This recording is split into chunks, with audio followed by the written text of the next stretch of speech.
Tell me a little bit about that, because one of the things my wife actually insisted on today, and I'm not doing a good job of it, though I promise I will, is my wife's a runner, and she really wants to know every detail about your training. And so maybe we can talk a little bit about it here in the pre-transition. So i.e. in the 2010 Mammoth days, kind of what's your volume? How did you warm up? How much body work were you doing? What kind of stretching? All of that sort of stuff. Like, what were the tempo runs like? And then I'm curious to hear what that looked like when you basically became self-coached, right? Post that departure. Yeah, so it's pretty simple. It's like just to lay out like a quick sample week. Like every Tuesday, I'm doing interval sessions where you're working on that kind of like 5K specific kind of speed.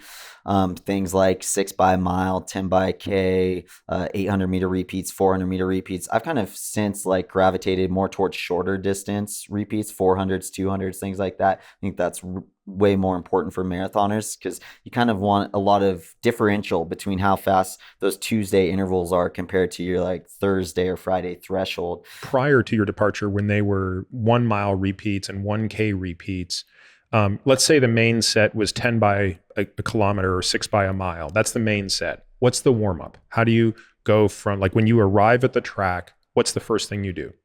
So we'd do like 20-minute easy jog, and then we'd come back, do some like dynamic flexibility or maybe some static stuff, but not a lot of static stretching going on. Stretching has not been a huge part of like my running. You actually want some tension in your legs. Think about it like your muscles being springs. Like if there's some tension, a tightly wound spring is going to respond to the ground quicker, right? Compared to like a slinky that's super slow. So you actually want a certain amount of tension, healthy tension. You want full range of motion. But so we're doing lots of like mobility work to get that full range, but keeping some tension in the legs. So not a lot of static and that stuff. 20-minute jog for you is what pace? That's like 8-minute mile? I mean, how slow? Yeah. Yep. Kind of like that 8-minute mile pace kind of range. Kind of just like let your body do what it wants to do, but no effort, right? You're not breathing hard. You're conversational the whole time. Get back, you do that dynamic flexibility and stuff, go into some drills and strides. And I have videos of all this on my YouTube channel, Run Free Training YouTube channel, if people are curious to check it out.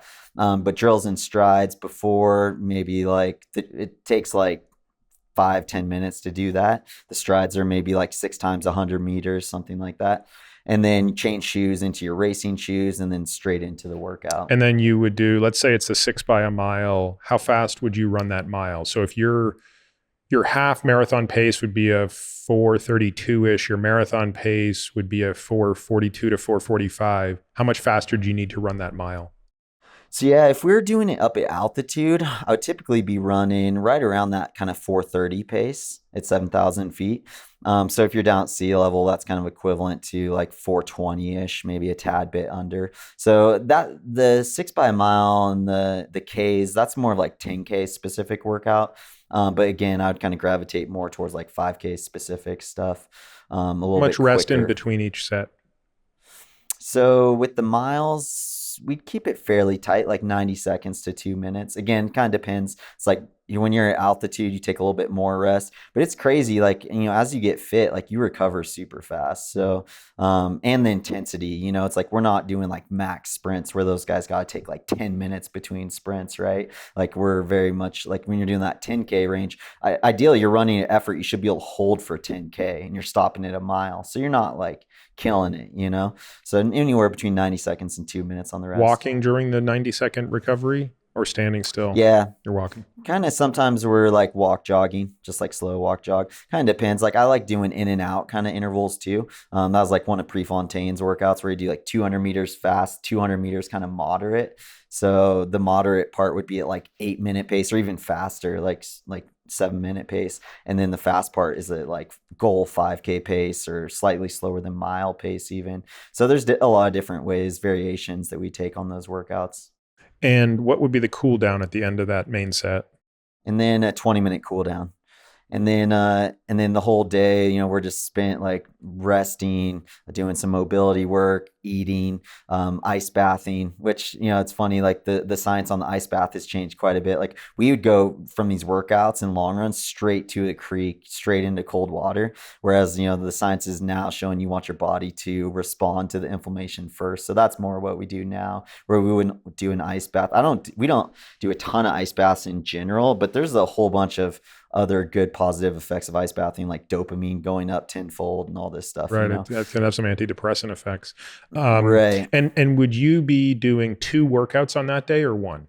So then we'll come back in the afternoon, just like a 30, 35 minute easy run, and then go straight to the weight room and then do our leg lifting. So that's a mistake I see a lot of runners make, is you want all your leg stressors to be on the same day. And it's not what you feel like doing. Like, you don't feel like doing weights after doing a hard run. You do the hard run first, and then ideally you come back in the afternoon. You could do it right after the hard run, but you probably won't get quite as much out of it because you're bringing fatigue into the lifting.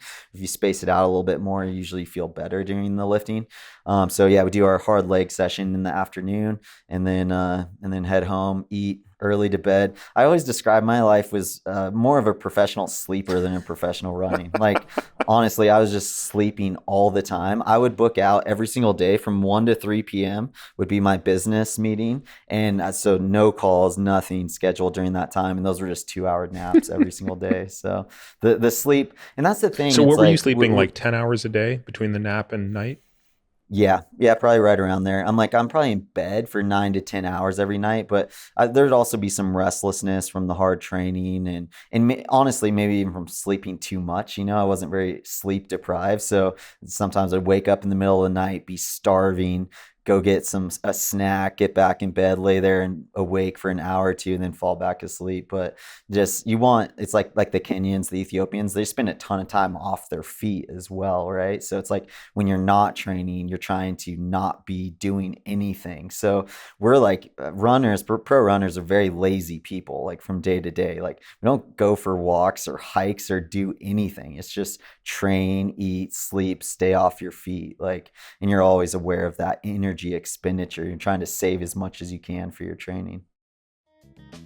This podcast is for general informational purposes only and does not constitute the practice of medicine, nursing, or other professional healthcare services, including the giving of medical advice. No doctor-patient relationship is formed. The use of this information and the materials linked to this podcast is at the user's own risk.